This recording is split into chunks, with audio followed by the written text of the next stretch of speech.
Aarthi scans and labs blood test up to 50% off. கரெக்டான report, கம்மியான rate.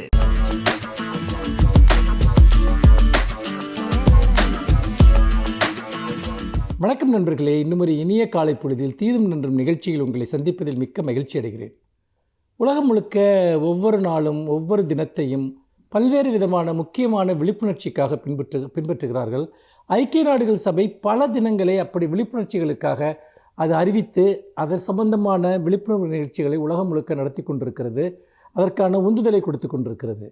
அப்படி பார்க்குற போது நம்முடைய நாட்டில்தான் பெரும்பாலும் சில நாட்களை தவிர்த்து அது மதம் சார்ந்த சாதி சார்ந்த பண்டிகைகளால் நாம் நிறைந்திருக்கிறோம். ஆனால் பிற நாடுகள், முக்கியமாக ஐரோப்பிய நாடுகள் அப்படி அல்ல.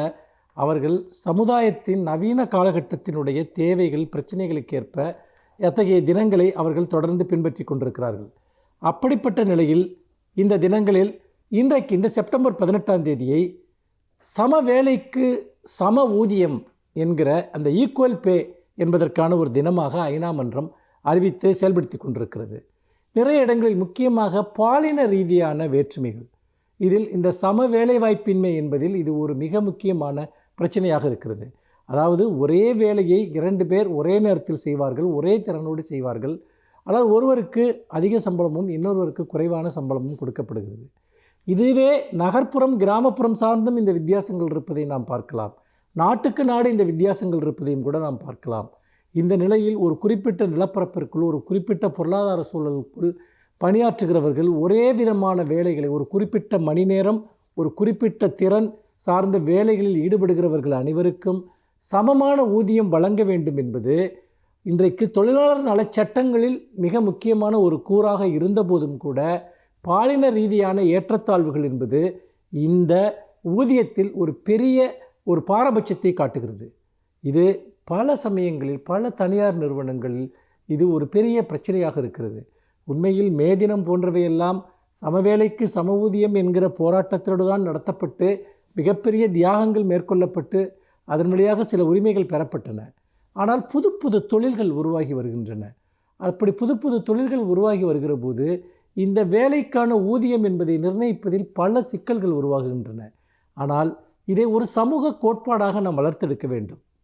ஒரு குறிப்பிட்ட பணியை செய்கிற ஆண்களுக்கும் பெண்களுக்கும் நடுவே ஊதிய விகிதத்தில் வேற்றுமை இருக்கக்கூடாது. சில சமயம் இந்தியா போன்ற நாடுகளில் இதில் சாதி கூட ஒரு முக்கிய பங்கை வகிக்கிறது. அதாவது பல தனியார் அமைப்புகளுக்குள்ளாக நடக்கக்கூடிய இந்த விஷயங்களில் அல்லது முறைசாரா தொழில்களுக்குள்ளாக இந்த ஏற்றத்தாழ்வுகளை நாம் பார்க்கலாம். இதை நாம் தொடர்ந்து கண்காணித்து இந்த தொழில்கள் அனைத்தையுமே தொழிலாளர் நலச் சட்டங்களுக்கு கீழ் கொண்டு வருகிற ஒரு காலம் வருகிற போது தான் இந்த அநீதியை களைய முடியும்.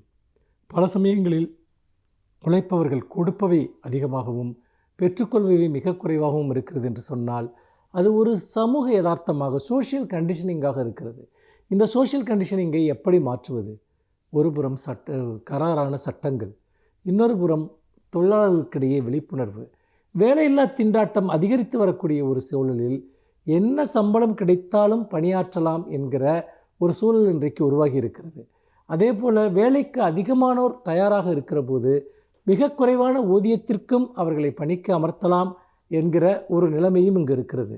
இது எல்லாமே மாற்றப்பட வேண்டும் என்று சொன்னால் இந்த சம ஊதியம் என்கிற கோட்பாடு, முக்கியமாக பாலின ரீதியாகவோ வேறு எந்த விதமான பாரபட்சங்களோ இல்லாத சம ஊதியம் என்கிற கோட்பாட்டை நாம் அழுத்தம் திருத்தமாக உருவாக்கினால்தான் அதில் வேலையில் நீதி என்பது நிலைநாட்டப்படும். மீண்டும் இன்னும் ஒரு புதிய சிந்தனையோடு உங்களை சந்திக்கிறேன். நன்றி, வணக்கம். Aarthi scans and labs blood test up to 50% off. கரெக்டான ரிப்போர்ட், கம்மியான ரேட்டு.